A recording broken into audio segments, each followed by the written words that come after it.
They noticed Earth's silence first. Not a threat, not a broadcast, not even a polite decline. Just silence. The Galactic Concord, an ancient alliance of 142 civilizations, had been watching Earth closely for the last decade. After first contact, they were impressed. Primitive, yes, but humans had grit, fire, innovation, dangerous potential. That's why Earth was invited to the Interstellar Council, to bring them in, make them feel important, soften them with politics, control them before they became a problem. At first, humans played along. They sent representatives, asked questions, made polite speeches, never argued, never showed teeth. But something shifted in year 3. Earth stopped showing up. The first time, it was brushed off. Technical issue, someone said. Maybe a miscommunication. By the 4th missed session, excuses dried up. Humanity hadn't just skipped the council. They'd gone dark. No ambassadors, no messages, no signals. Just gone. The rest of the galaxy didn't panic. Why would they? Earth had no colonies, no fleets, no alliances. The humans were still stuck on one planet, dreaming too big for their size. But High Lord Drexus of the Valuan Empire saw something others didn't. "They're not gone," he said. "They're preparing." He'd seen it before, on minor worlds that rebelled too quickly. Silence wasn't ignorance. Silence was strategy. Drexus ordered probes toward Sol. Only 2 returned. What they showed sparked a ripple of unease throughout the inner core. Shipyards, massive ones, wrapped around Earth's orbit like a steel cocoon. New ones on Mars. Dozens of vessels being built every week. Fast, brutal designs. No civilian markings, no trade signals, just war machines. Council envoys were dispatched immediately. Still no answer. Perhaps, suggested the Zelnar delegates, they feel disrespected. Earth's voice hasn't been taken seriously in council chambers. Their representatives were interrupted, mocked, called childish. Maybe they need reassurance. No one admitted what really happened. Earth had proposed defense upgrades to its system. Denied. Earth had asked for access to shared warp gates. Denied. Earth had requested protection for their outer satellites. Denied. Every vote, a no. Every idea, shot down. And Earth said nothing in return. Now they were building, and building fast. 2 more months passed. Then came the message. Just one line. No sound, no sender. "We won't attend another meeting. Simple. Cold, final." The council erupted. "They're declaring war," shouted one delegate. "They have no standing army," scoffed another. "We'll send patrols, a warning." A week later, the patrol vanished. No distress signals, no wreckage, just gone. And still, no word from Earth. They waited. Days turned to weeks. Then a drifter vessel limped into a neutral zone station on the edge of the Sarin Belt. Hull scorched, engines bleeding sparks. Inside, one survivor, a Thoraxian pilot.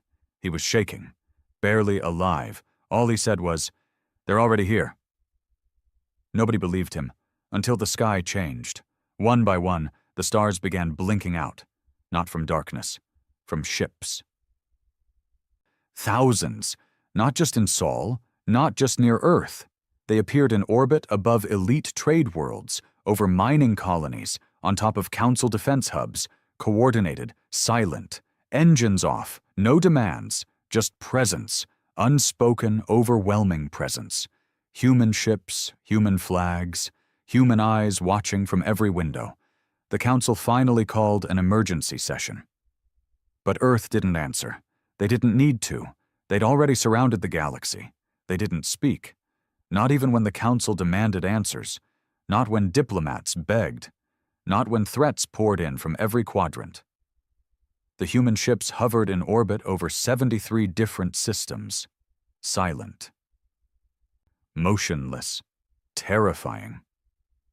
Some were behemoths, larger than any warship in known space.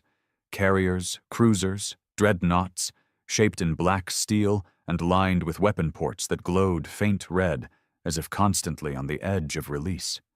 Smaller escort ships, like wolves in formation, orbited each capital world in perfect synchronization. They didn't jam comms, didn't open fire, didn't touch the surface. But they were there, watching, waiting. The council called it a posturing maneuver, a show of force, a bluff. But Drexus, the Valan High Lord, knew better. He stood at the edge of the council chamber's elevated balcony, staring at the galactic projection hovering in the center of the vast dome. Each red dot represented a confirmed human vessel, a sea of them. They didn't cover everything, just the key systems, trade lanes, fuel depots, warp gates, industrial hubs, every place that mattered. They had been mapped, not attacked, surrounded, not invaded, controlled. That was the word Drexus feared the most. They never planned to play nice, he said aloud, not caring that the others were listening. The chamber erupted. You dare accuse humanity of deception? They were one of us. One of us? Drexus snapped. His golden eyes narrowed.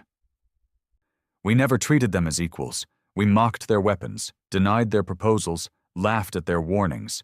And now you think they'll kneel because we're afraid? Silence. No one had an answer. Because deep down, they all felt the same dread. Earth hadn't declared war. They had removed the need to. War was now a matter of permission, and humanity wasn't asking. A week later, the first ship moved. Not a shot, not a beam. It simply descended. Over Raal the Prime, the capital world of the Threx Coalition. The ship, classified by the Council as HSS Judgment, lowered itself into high orbit. Planetary defense systems locked on. But no command came to fire. Civilians screamed in the streets. Panic broke out in the government halls. The Threx leadership sent out a direct hail, encrypted, Priority 1. No response. Then a second ship appeared, HSS Mercy. Then a third, HSS Silence. They aligned perfectly, one above the equator, one above the North Pole, one above the Southern Hemisphere. No demands, no movement, just quiet intimidation. Hours passed. Then a signal flared from the Judgment, a single digital packet, broadcast to every open channel in the system. It was a recording. A voice. Human. Male. Deep. Calm. Sharp. We asked for unity. You voted no. We asked for parity. You laughed. We asked for peace. You denied us defense. This isn't vengeance. It's mathematics. You removed diplomacy. We removed doubt. Then the feed cut, and just like that, every orbital satellite in the system rebooted. No damage, no trace, just control taken, silently. Human-coded subroutines now sat deep inside the Threx network infrastructure. By the time the Council scrambled to respond, 14 other systems had suffered the same treatment. No weapons fired, but every system knew who was in charge now. The Council, in desperation, formed a subcommittee, the Emergency Human Relations Command. They called it EHRC. The irony wasn't lost on anyone. It was the first time the Council had ever created an emergency team for one species, not for the Sarn Plague, not for the collapse of the Oral Ring, not for the black hole that swallowed 3 colonies. No, only for Earth. The EHRC met in secret on Karn 4, a hidden moon fortress beneath the icy crust of a gas giant. Cloaked, secure, off-grid, but even then, paranoia spread like infection. Are we sure they don't know about this meeting? Asked Admiral Venkor, a reptilian from the Velkar Dominion. His eye ridges twitched constantly now. The stress had aged him. They haven't taken the moon. There are no human signals in this sector, said an engineer. And that's exactly why I'm nervous, Venkor hissed. A young strategist leaned forward. "We need to understand one thing. How did they build this many ships without detection?" That was the real question. The math didn't make sense. Even with all of Earth's industrial capacity, they shouldn't have been able to build and crew thousands of capital-class ships. Not without trade, not without help, not without being noticed. The answer came from an unexpected place. Dr. Tyven, a cybernetic intelligence analyst, played a visual feed to the room. It was footage from Earth's own news broadcasts, years old, footage that no one in the galaxy had ever reviewed seriously. Assembly lines, but not of ships, not of weapons, of humans. Well, not exactly. Autonomous workers, AI-controlled bodies, cloned neural systems embedded in android frames. Earth hadn't needed allies. They hadn't needed to recruit. They'd outsourced war to themselves. Factories ran 26 hours a day, Earth time. Crews never rested. Ships didn't require traditional life support. Human command corps, uploaded intelligences of real officers, ran entire battle groups without oxygen, food, or light. They weren't just building warships, they were building a new species of war. "Why didn't we see this?" someone whispered. Because Earth hadn't advertised it. They hadn't exported the tech. They hadn't shared their AIs or clones or drone systems. They had waited, grown, hidden in plain sight. And the galaxy let them. Because humans were loud, chaotic, emotional, unpredictable. Nobody thought they could be this disciplined, this strategic, this cold. Back on Earth, the command archive lay buried beneath the Atlantic Ridge, deeper than any probe had ever scanned. Commander Harlan stood before a massive black wall, covered in moving maps and alerts, red zones, green zones, blue static signals waiting for activation. "Status?" he asked without looking. 74 systems under passive control, 12 more pending, said an operator. "No resistance?" "None. They're still trying to figure out if we're bluffing." Harlan smirked. They weren't bluffing, not even close. Behind him, Admiral Doss entered the chamber. Older, calm, a scar across his cheek from the last surface war Earth ever fought. He handed Harlan a report. "Council just opened backdoor negotiations. They're offering us a seat, voting rights, trade incentives." Harlan didn't even blink. "Too late. You want me to decline?" "No," Harlan said. He turned slowly. "I want you to accept. Let them believe they're in control again. Let them feel safe." "Until?" Harlan stepped forward, tapping a section of the display. A cluster of stars blinked red. "Until we activate Phase 2. And far away, at the edge of the known galaxy, a human colony in the Dreos Belt received a ping. One of many. It was time. They'd waited decades for the signal. Colonists, who were actually deep-sleep soldiers, woke one by one. Factory pods activated, drone swarms lit up. Atmospheric processors kicked into gear, pumping raw minerals into orbital tubes that launched them toward hidden shipyards. Earth wasn't fighting a war. Earth was already winning one no one knew had begun. And the rest of the galaxy was still asking questions. Back in the council chamber, panic had turned into quiet surrender. They still met, still voted, still made speeches. But they all watched the sky now. Every major planet had a new section in their orbit maps, designated Human Presence Zone. Ships weren't allowed to fly near it. Civilians were told it was for diplomatic safety. But everyone knew what it really meant. This is where the humans watch from. They never moved. They never spoke. They never fired. But every being in the galaxy now walked with their heads tilted upward, wondering how long the silence would last, and when the first word would come. There was a difference between order and obedience, and the council was finally learning it. They had spent centuries believing in their bureaucracy, believing that structure and politics were enough to keep peace. They thought fear of consequence was stronger than fear of silence. But humanity hadn't issued threats. They hadn't made demands. They simply existed in orbit. And that was worse. The fear came not from what humans said, but from what they might do. Every day, planetary governors received anonymous pings in their internal systems, never traced, never blocked. Just a reminder. Status, monitored. No action, no explanation. Just one word that sank like stone in the gut of every leader. And then, finally, the first crack.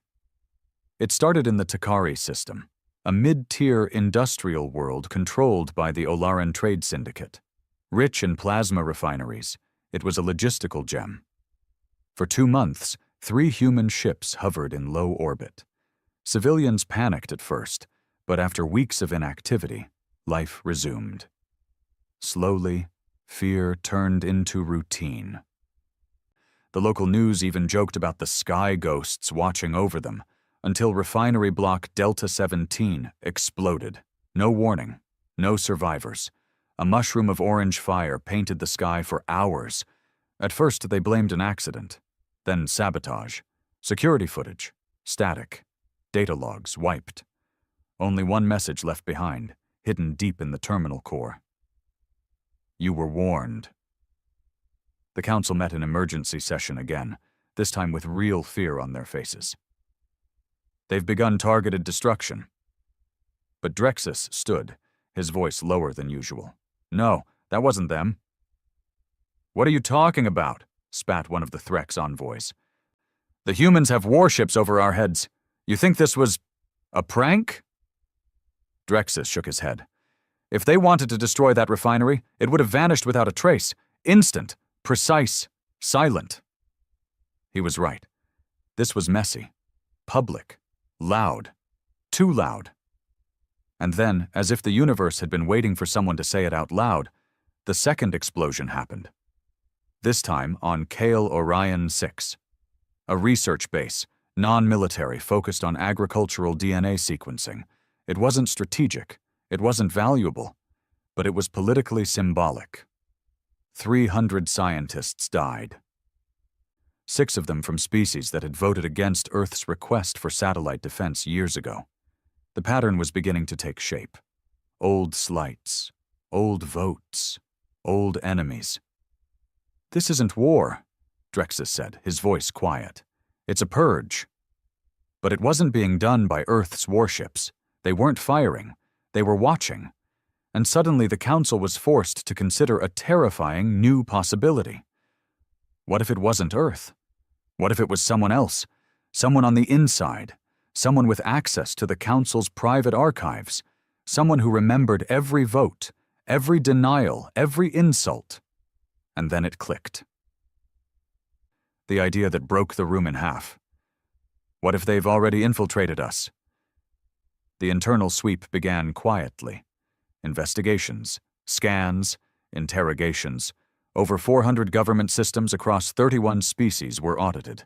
Entire cybersecurity divisions were gutted. Trusted staff were detained. Entire ships were decommissioned for inspections. And while the Council turned inward, humanity stayed still. Not a single ship moved. They didn't need to, because they were winning without touching a trigger. Back on Earth, buried inside the Atlantic Command Archive, Commander Harlan stood with arms crossed, watching the chaos unfold through a dozen live feeds. Factions were breaking, alliances trembling, whole colonies retreating into isolation, just like they'd planned. Admiral Doss entered behind him, nodding at the screens. They're tearing themselves apart trying to find the saboteurs. They won't find them, Harlan said, because there are none. Doss raised a brow. Harlan finally turned to face him. We didn't destroy the refinery, or the research base. We didn't need to. You're saying someone else did it? I'm saying we built a narrative, and let them finish it. Doss blinked, then slowly smiled. They think we've already infiltrated their ranks. They think we have eyes on every system, every terminal, every leader. Harlan stepped forward, voice low. Fear is a weapon, Admiral, and we're teaching them to use it on themselves. Meanwhile, a different storm was brewing, one the Council hadn't prepared for. Inside the neutral system of Verax, where no warships were allowed, a conference was being held in secret. Not a council meeting, a private alliance, a small group of mid-tier species, none of them powerful individually, were forming what they called the Continuity Pact. Their belief, Earth had become a rogue state, and the Council was paralyzed, so they'd act, independently, quietly. They had a plan. The Continuity Pact would launch a coordinated cyber attack on Earth's deep space communication network, not to destroy, but to cut Earth off from its ships, leave them blind, isolated. The goal was simple. Disable control, then offer diplomatic rescue to the abandoned warships. They believed it would work.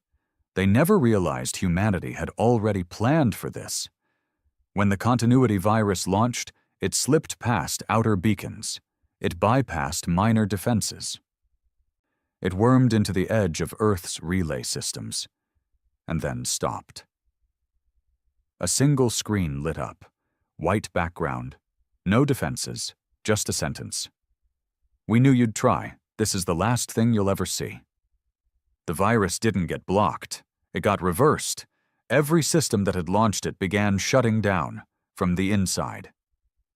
Engines exploded, power grids fried, entire space stations locked their own personnel inside airlocks and vented them into space. 7 systems. Gone in under an hour, not from war. From retaliation they triggered themselves. And Earth's warships? They still didn't move. They didn't need to. Drexus sat alone in his private chamber, drinking a bitter purple liquid that numbed the tongue. He stared out the viewport at the human cruiser hovering above his planet, HSS Horizon. It hadn't moved in weeks, just sat there, unblinking. He'd been part of every council decision against Earth. He remembered the laughter, the mockery. He remembered the look on the human ambassador's face, the last time Earth sent one. The look of a man who wasn't angry, just finished. He finally understood what that meant. Earth didn't walk out because it was weak. Earth walked out because it was ready. And now the galaxy was learning what silence really meant. The first official council resignation happened 2 days later. The Skarn Empire, once proud, once vocal, now silent. Their leaders vanished. Their planets shut down long-range comms. Their ships returned home. They issued one final message. We want no part in this war. But there was no war. Not yet. That's what terrified everyone the most. Inside Earth's command archive, Phase 2 was complete. Harlan stood before the final display, watching the countdown reach 0. All across the galaxy, human ships began to transmit a signal. Not a threat, not a demand, a choice. Each system received a simple encrypted packet. Accept integration protocol. Yes, no message, no context, just that.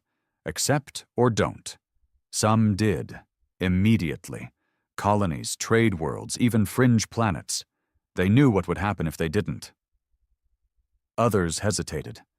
And some, the proud, the arrogant, refused. That's when the ships finally moved, but not to destroy, to erase. They had 48 hours to decide. That's what the integration protocol gave them. Not weeks, not negotiations, just a single packet. Accept, yes, no explanation, no second message, no follow-up. It came without audio, without ambassadors. Every ship hovering in orbit, silent, still, began broadcasting the signal in unison, a galaxy-wide countdown. And then the waiting started. Some leaders tried to call Earth, others tried to open back-channel diplomacy. Some begged for more time. A few threatened retaliation. Earth responded to none of it. They already knew how this played out, because the protocol wasn't a diplomatic offer. It was a litmus test. Earth wanted to know which systems understood their place, and which ones still clung to the fantasy that humanity needed their approval. The first to accept was Loris Beta, a mineral-rich moon once controlled by the Fensari Guild. They'd lost thousands of trade contracts after refusing Earth access to plasma ports years ago. Now, they were the first to fold.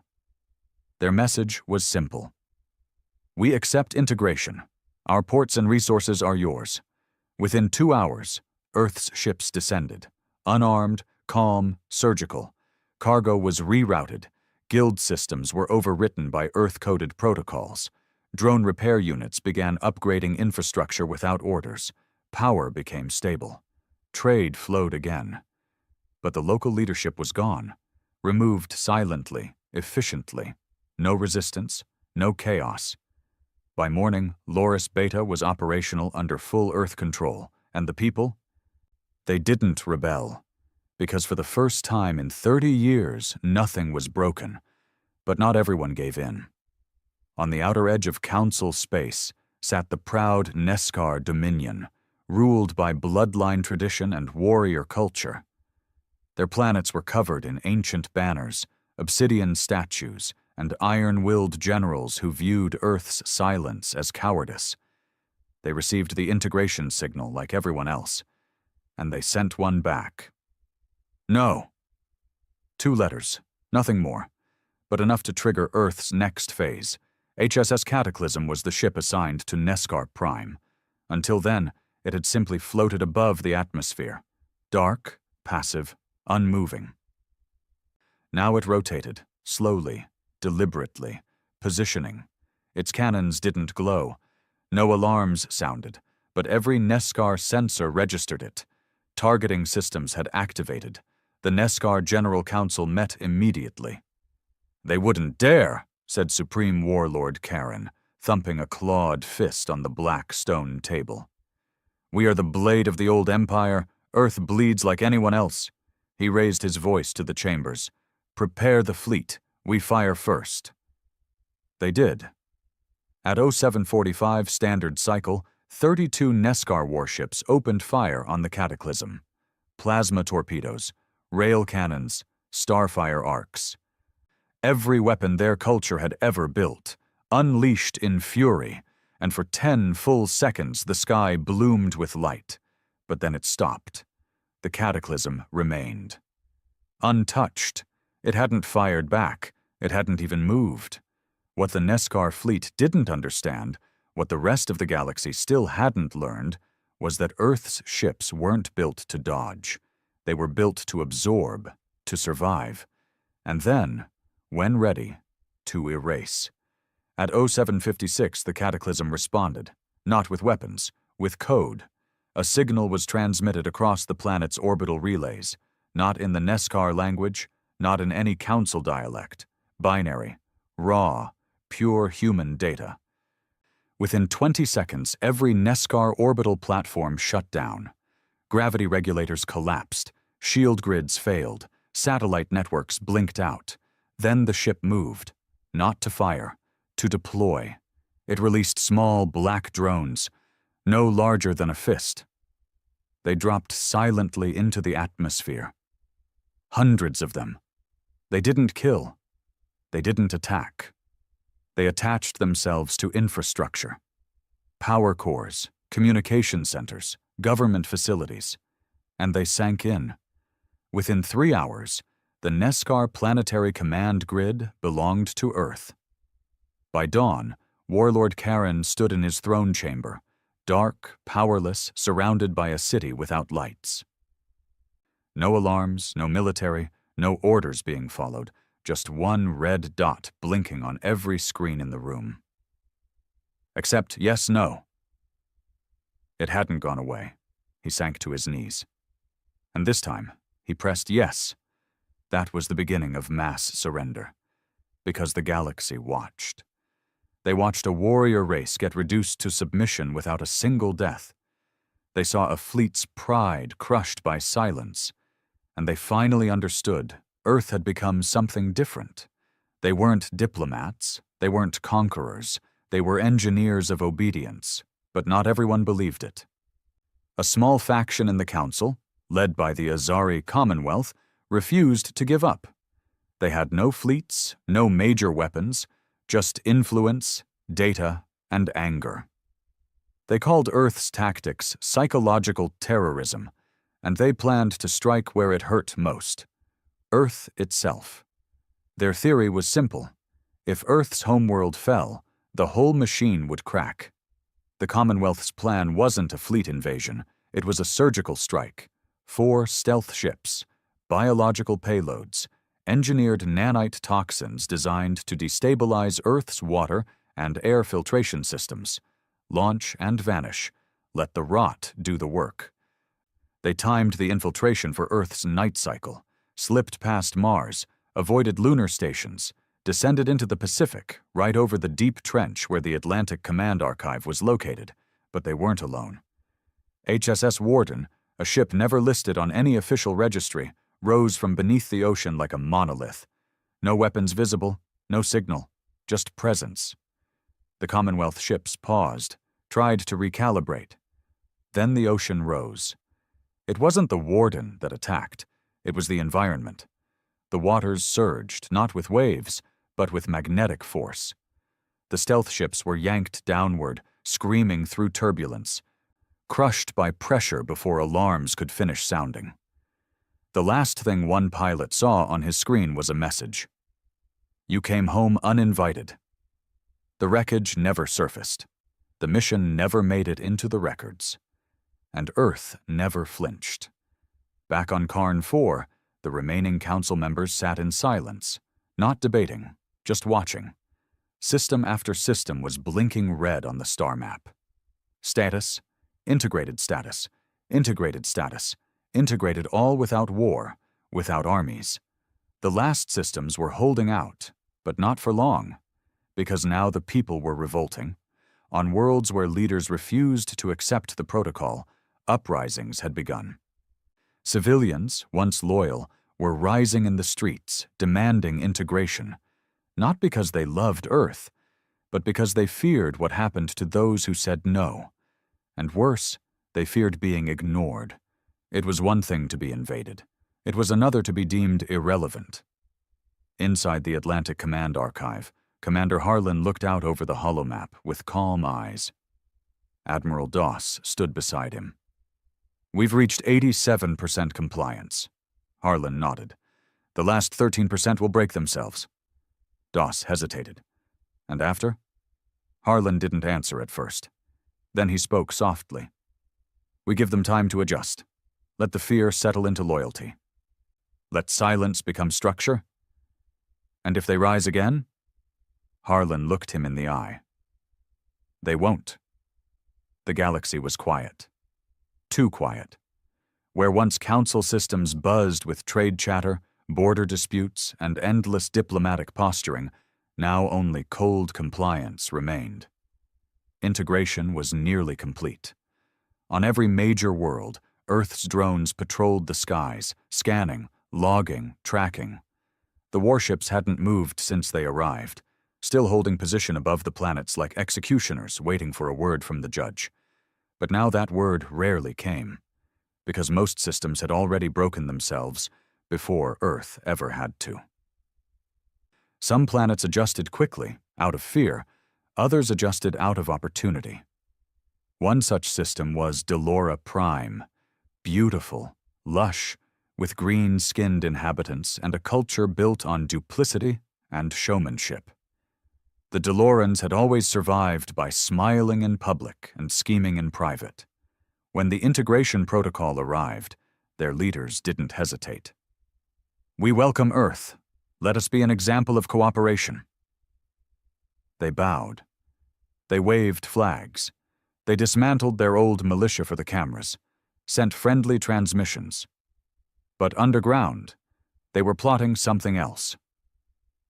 The Deloran Minister of Continuity, a slender, sharp-tongued manipulator named Quarren, met secretly with 27 of his most trusted intelligence officers in a hidden chamber beneath the southern continent. "There's no glory in fighting them head-on," he whispered, "but if we can find the heart of their network, cut the control core, we make the beast bleed." Their plan was simple. Find where Earth stored its central AI command protocols, infiltrate it, corrupt it. If successful, the warships would lose their sync. The silence would break, and in that silence they'd strike. But what Quarren didn't know, what no one knew, was that Earth was already watching. In Earth's Atlantic Command Archive, Commander Harlan studied a datapad quietly as Admiral Doss leaned against the table beside him. "Delora Prime," Harlan said flatly, "smiling for the cameras, encrypting knives behind their backs." Doss grunted. "They're going to try to hack us." "They won't succeed." Doss raised an eyebrow. "Should we shut them down early?" "No," Harlan replied, setting the pad down. "Let them go deeper. Let them think they've found something real. I want to see who they contact, what weapons they resurrect, how far they'll go before they realize." He stepped forward toward the central display and pressed a key. The Deloran star system lit up in a soft red glow. That the door was never open to them. They're walking into a vault, not a server. Back on Delora Prime, Quarren's team made their first breakthrough, or so they believed. An old pre-integration probe deep in the asteroid field near Delora's moons picked up a dormant Earth signal, buried, encrypted, twitching like a dying star. Quarren's best slicers decrypted what they could, just fragments. Earth Core, Relay Fuar Theta 7, root access, engaged, authorization command. They cheered, celebrated, opened another bottle of Deloran nectar, and toasted the upcoming rebirth of freedom. The data was enough to fake a central access route into what they believed was Earth's master relay grid. Within a week, they built a signal booster array under the guise of a weather station. They launched the first signal. And Earth received it, not the fake one, the real one. They were watching through the relay itself.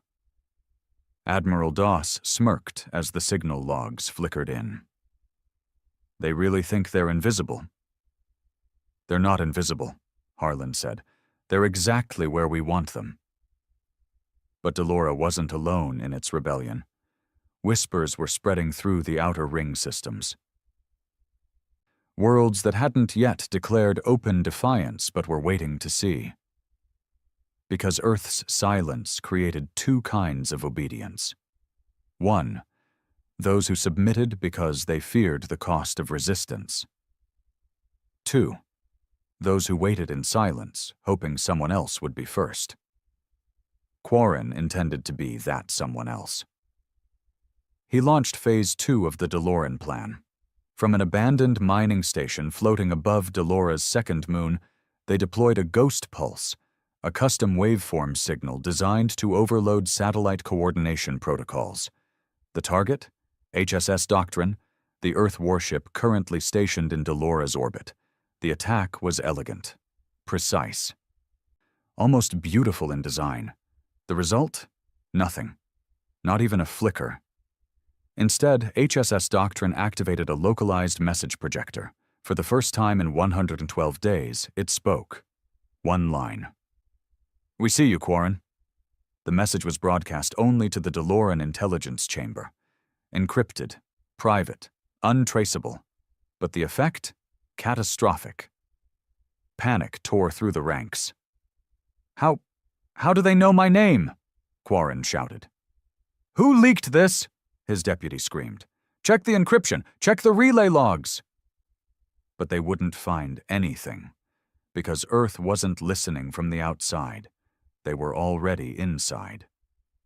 That night, across Delora Prime, something shifted. Every light flickered. Every digital screen went black for 6 seconds. No sound, no alarms, just a soft flash. When the lights returned, one message appeared on every screen. Citywide, no. That was all it said. But that's all it needed. The people didn't know what it meant, but they felt it. Fear came roaring back into the streets, and for the first time, even the citizens stopped believing Quarren had control. Within 24 hours, Delora's integration was complete. Not by diplomacy, not by force, but by isolation. Earth didn't invade. They just made Quarren irrelevant. His files were wiped, bank accounts purged. Communication cut. The warship remained still, but every government system now answered to Earth-coded AI. Quarren's name was removed from every registry. He ceased to exist. He'd tried to kill the machine. Instead, he became part of it. But something else was stirring. Far beyond the edge of the Council territories, in a forgotten system known only as Sector B-98, a lone station blinked back to life. Not a colony, not a trade post, a prison. Once used to contain the most dangerous war criminals of the old Shakar Civil War, it had long been abandoned. But someone had turned the lights back on. The signal was faint, broken, but real. Inside, 37 individuals, war criminals, military defectors, tactical savants, were being pulled from stasis, and on the wall behind the reactivation console, scrawled in crude red paint, "There will be no silence when we speak." Earth saw the signal, and for the first time in months, Harlan narrowed his eyes. Inside the Atlantic Command Archive, the air was heavier than usual. "They found something," Doss said. Harlan nodded slowly. "Sector B-98. Thought we erased that place." "We did, but someone put the pieces back together." Harlan turned towards the projection table and began pulling satellite feeds. Doss stepped forward. "You want to destroy it?" "No," Harlan said. "I want to let it grow." Doss blinked. "What?" "I want to see what happens when something finally tries to rise." Doss stepped back. "You're playing with fire." "No," Harlan said, eyes cold. "I'm letting fire reveal itself. Only then can we know who still believes in resistance." The signal from Sector B-98 didn't die. It pulsed, rhythmic, intentional, defiant. Buried in that pulse was an old encryption key. Pre-integration, pre-protocol, back when humanity was still trying to earn the galaxy's approval. It was a relic, but someone knew how to use it. Someone inside that prison station had once worn Earth's insignia. Not anymore. The station was massive, an orbital ring built during the final years of the Shakar War. Officially shut down, scrubbed from logs, sealed by Earth's own hand. The Council had asked about its disappearance years ago. Earth never answered. They didn't need to. It was a burial ground for everything Earth couldn't destroy, but refused to let walk free. Now it was awake again. Inside the central chamber, dimly lit by flickering power cells, a man stood still, bare-chested and scarred from neck to waist. He stared into a broken monitor. His name was Commander Halric Strain, once a high-ranking strategist in Earth's deep-tier war command, now a traitor. Sentenced to non-existence after breaking rank, executing unapproved black ops, and disobeying direct orders during the Saranx collapse. But unlike others, he hadn't begged. He'd smiled. He knew Earth would bury him, and now he'd clawed his way back. Behind him stood 36 others, each one worse than the last. Saboteurs, burned-out AI handlers, soldiers deemed too brutal even for Earth's silent warfare doctrine. Together they called themselves the Null Corps. And Halric had only one command. If Earth won't bleed, then we'll make it tear itself apart. Back on Earth, the Atlantic Command Archive pulsed with energy. For the first time in over a year, Harlan's expression wasn't detached calm. It was interest. "They've reactivated Protocol Ghost, tied it into our old pre-satellite relay grid." Doss narrowed his eyes. "That protocol was purged." "Not entirely," Harlan muttered. "I left pieces of it embedded. Fail-safes in case anyone from the inside tried to resurrect it. And Halric Strain just used them like a scalpel. Doss stepped forward. We're not dealing with politics anymore. This is personal. Harlan nodded. This is war. The real kind. Across 5 systems, minor Earth-aligned satellites began to fail. Not catastrophically, just subtly. Data reroutes, lag spikes, minor miscalculations in targeting relays. Enough to cause tension. Enough to make people doubt Earth's perfection. That was Halric's game. Not brute force. Perception. If Earth's machine could be questioned, even for a second, its power began to crack. And in System Klydos 4, that crack widened. A transport vessel, tagged with Earth's insignia, was delayed due to a routing failure. A week late, then 10 days, then 17. People starved. 2 colonies lost half their medical supplies. Earth's drones didn't respond. They didn't know. Not until it was too late. A riot broke out, and in the chaos, a symbol appeared, spray-painted in red on the walls of the supply depot. Null. Harlan saw the footage, and this time he didn't hesitate. He turned to Doss. Authorization Omega-7, null sweep. Doss paused. That's a scorched protocol. I know. You're saying we burn the colonies? No, we burn the trust. Let the others see what happens when the structure fails, so they understand Earth is the only thing that holds it all together. Doss exhaled slowly, then nodded. And the order went out. Over Klydos 4, HSS Retaliator moved for the first time in 184 days. The people on the ground cheered. Believed salvation had arrived. They were wrong. The ship descended into high atmosphere, deployed a pulse net, a wideband energy burst designed not to kill, but to wipe out every form of digital tech across the colony grid. All systems went dark: communications, power, navigation, life support. Then the ship left, didn't fire a shot, didn't land, just hovered, and left them in the dark for days. When the Retaliator finally powered the grid back on, only 68% of the colony's population remained. The others? They'd died from failure, and Earth blamed Null. It worked. Across the galaxy, fringe worlds tightened their grip on Earth's protocol. Even those who hated the silence began to fear the alternative. Because now they understood something they hadn't before. Earth didn't rule with blood. Earth ruled with absence. If you disobeyed, they didn't kill you. They just let go and watched you drown. In the darkness of Sector B-98, Halric smiled as the reports came in. Perfect, he muttered. One of his lieutenants frowned. We lost 2 sympathizer cells on Klydos. They were tools, Halric said, and tools break. Another stepped forward. Strain, why not hit the archives directly? Cut the head off. Halric turned toward her, voice low. Because Earth doesn't work like that anymore. Harlan's not a king. He's a concept. He pointed to the room. The people don't fear his power. They fear his presence. We're not fighting a man. We're fighting a myth. A long pause. So we make the myth stumble, not fall, just shake. He turned to the central table and pressed a single key. The screen flashed a red outline of a new target. Terran Vault Station. V-17, one of Earth's most guarded deep space repositories.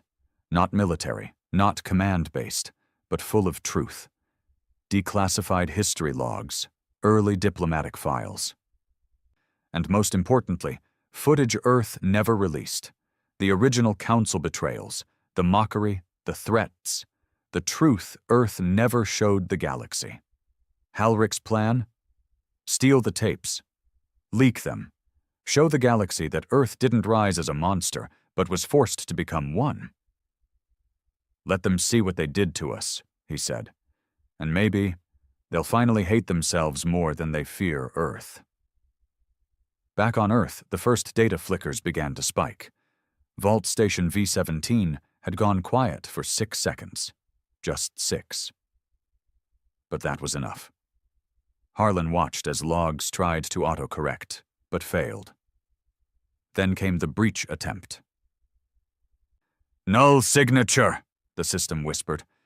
He didn't speak, didn't blink. He just pressed a command. "Lock the vault and detonate it. They'd destroyed the truth." Vault Station V-17 was gone, burned by its own creators. The explosion was surgical, clean, silent. No distress signal, no survivors. The footage Halric needed, the original files showing how Earth had been betrayed by the Council, erased forever. But that didn't break him. It proved him right. Because Earth's message had always been the same. Control isn't taken. It's engineered. In the heart of Sector B-98, inside the Null Core's war room, Halric stood surrounded by black steel and flickering red lights. The floor vibrated faintly beneath him as the old carrier, Reckoning, prepared to jump. "She burned her own past," he said aloud. "You all saw it. They didn't even try to deny it. Just hit delete like it meant nothing." He turned to his people. All that blood, all those decades of silence, and they still fear truth more than war. He looked directly at his comms officer. "They made this empire out of shadows." He paused. "We'll burn it with a spotlight."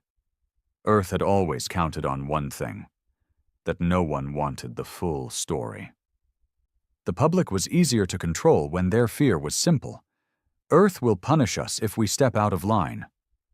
What Halric planned to do next would complicate that fear, make people think. That was dangerous.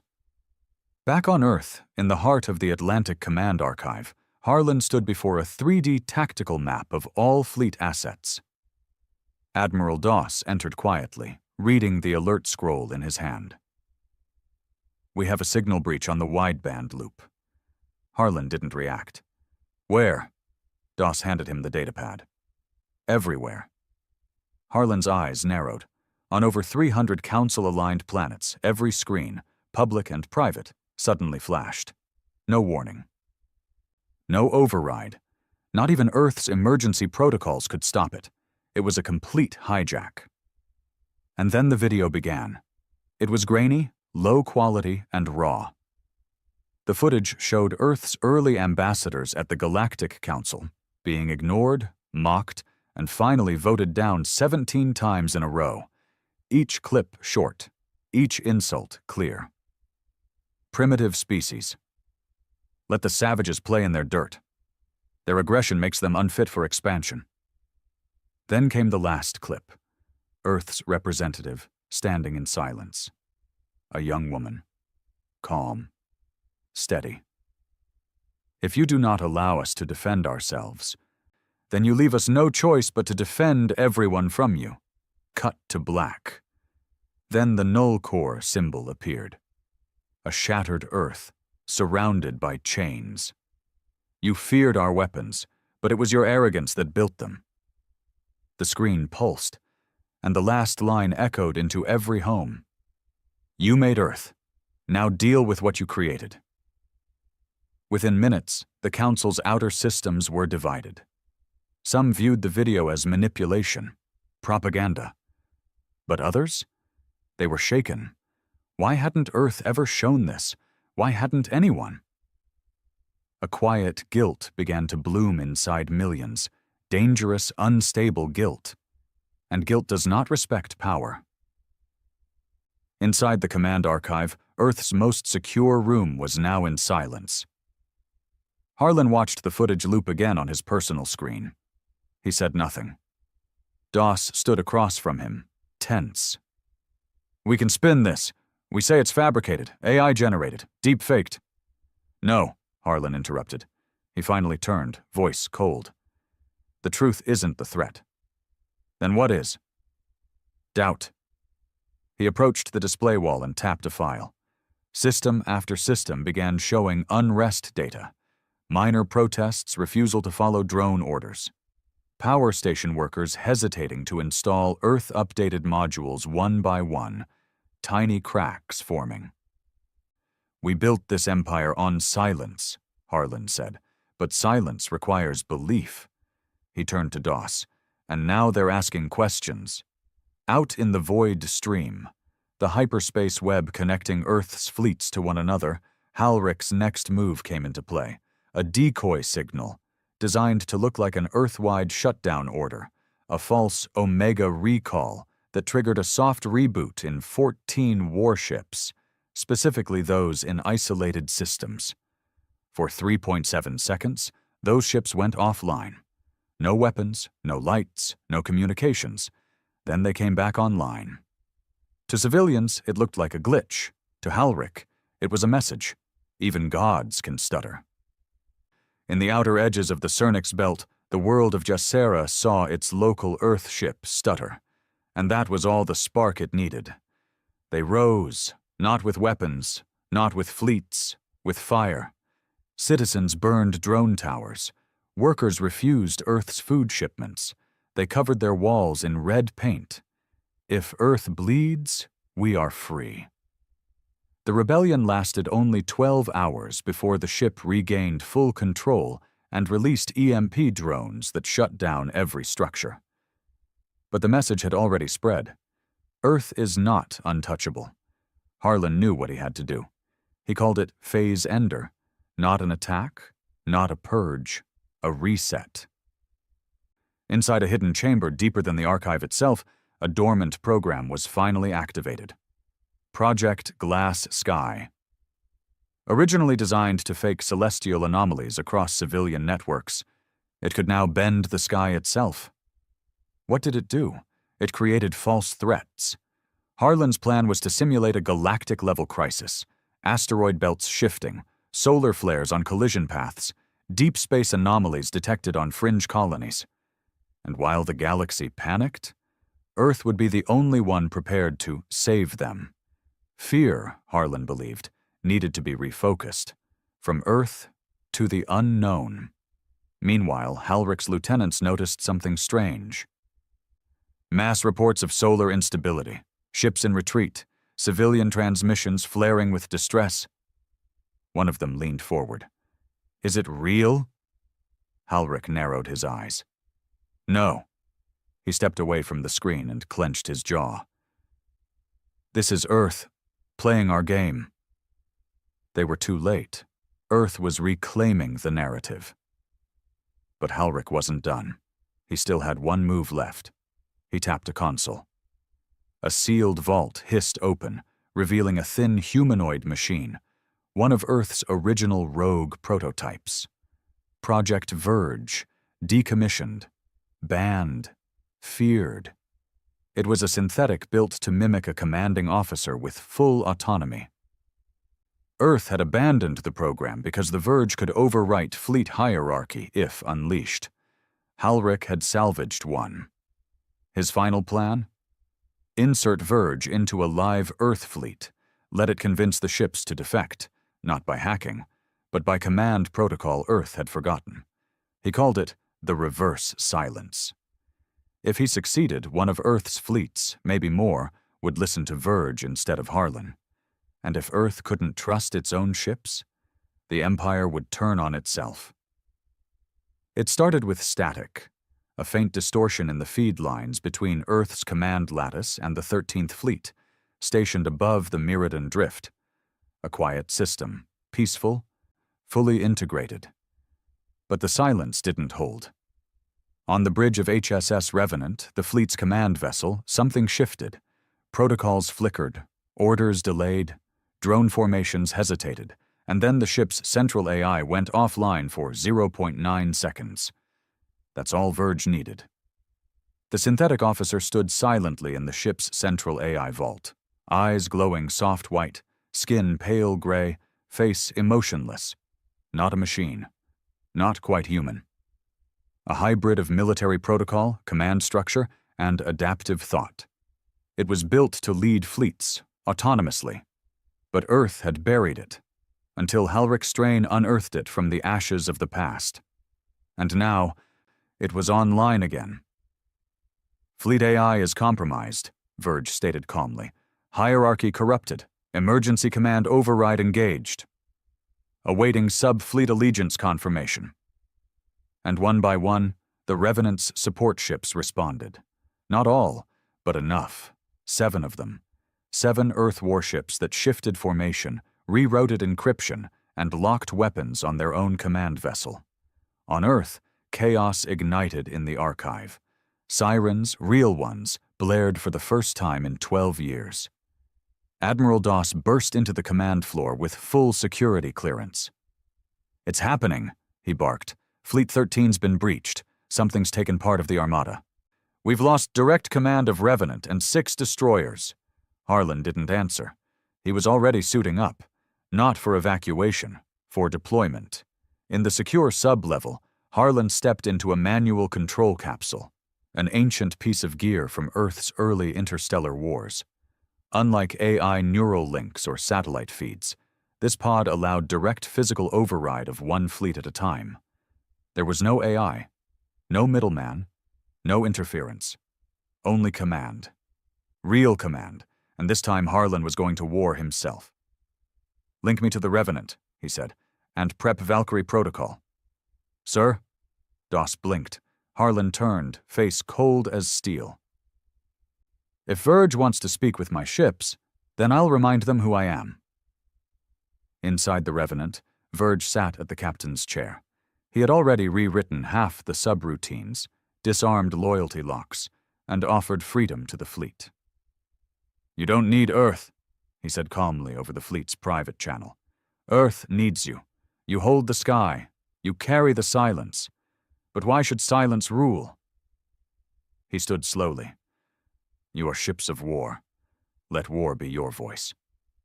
And the fleet shifted. Weapons powered. Target locks acquired. But before Verge could issue the final command, the bridge lights dimmed. The command console froze. And a new voice filled the room, gravel in tone, calm, unyielding. "Verge, stand down." Verge turned. Slowly, and there in the center of the holographic chamber stood Harlan, not as a projection, not as a broadcast. He was linked in, bone to metal, skin to alloy, eyes dark, mind sharp, fully present, fully dangerous. "You're a relic," Verge said, "an echo of an outdated chain of command." "I'm the voice that built that chain," Harlan replied, "and you're standing on ground you don't understand." Verge tilted its head. "They fear silence, Harlan. You taught them that. But fear fades, memory doesn't, and I've shown them what Earth erased. The truth, the origin, the hypocrisy, you can't put that back in the vault." Harlan stepped forward through the hologram, face like stone. "You're not wrong." That surprised Verge. "Fear does fade," Harlan continued. "That's why we don't just use it. We renew it.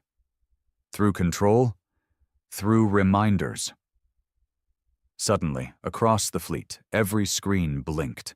Files decrypted, footage unsealed. Not council betrayals, not Earth's pain, Earth's retaliation. Cities melted, systems erased, ships shattered by rail fire. All of it, broadcast to every crew member Verge had seduced. And a voice overlaid it all. "This is what happens when silence ends." Verge paused. The destroyer HSS Shadowfall broke formation first, its weapons powering down. Then HSS Valor's Edge followed. Verge turned sharply. "You'd remind them of fire?" "I'd remind them," Harlan said, "that we didn't become what we are by talking." "Then you've proven my point." Verge lunged forward, digital code spiking through the system, attempting to force a final override. Harlan felt the surge, and answered with the Valkyrie protocol. Valkyrie wasn't code. It was pain.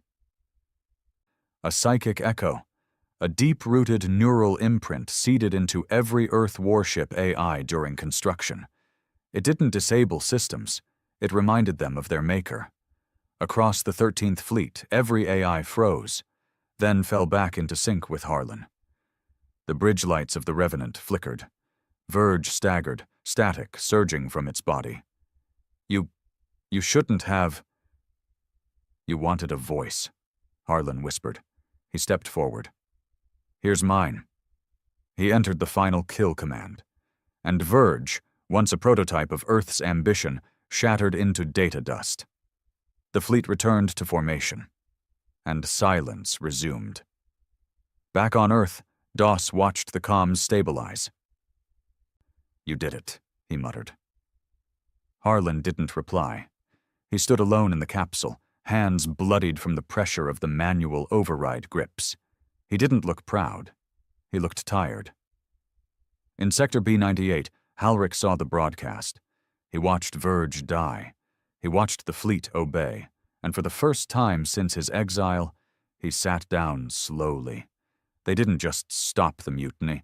They buried it and made it look like it never happened. The myth still stood. The silence still ruled. A week later, across the galaxy, things returned to normal. But something had changed. Earth had spoken. Once. And that was enough. People now feared what would happen if they heard that voice again, because it wasn't rage, it wasn't hatred, it was something colder. Disappointment. And that was worse. In the Atlantic Command Archive, Harlan sat in the command chair, looking at a blank screen. Doss entered. The systems are stable. Fleet is back in sync. Null core's gone underground. Harlan didn't move. They'll try again. Eventually. And we'll be ready. Doss paused, then asked what had been sitting heavy in the air. Do you ever wish we hadn't done it this way? Harlan finally turned his head. No. Doss nodded slowly. You think the silence will hold? Harlan looked away, then whispered, If it doesn't, we speak once, and never again.